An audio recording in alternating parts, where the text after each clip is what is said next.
বাংলাদেশের পর্যটন খাতে ব্রিটিশ সরকার বিনিয়োগে আগ্রহী বলে জানিয়েছেন বেসরকারি বিমান ও পর্যটন মন্ত্রী মোহাম্মদ ফারুক খান। সচিবালয়ের নিজ দপ্তরে যুক্তরাজ্যের পররাষ্ট্র, কমনওয়েলথ ও উন্নয়ন বিষয়ক মন্ত্রণালয়ের ইন্দো প্যাসিফিক অঞ্চলের দায়িত্বপ্রাপ্ত প্রতিমন্ত্রী অ্যানি ম্যারি ট্র্যাভিলেনের সাথে বৈঠকের পর সাংবাদিকদের এসব কথা বলেন তিনি। মন্ত্রী জানান, বাংলাদেশের পর্যটন খাতে ব্রিটিশরা বিনিয়োগের কথা বলছেন।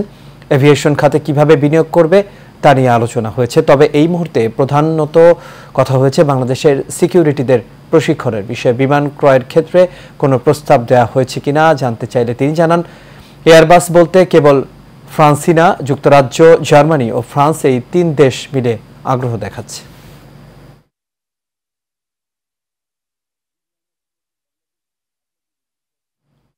প্রায় 500-র মধ্যে ড্রিম লাইনার চলে, সুতরাং এটা সার্বিক সকলের সঙ্গে আলোচনা করে তারপরে আমরা চিন্তা করব কি করা হয়।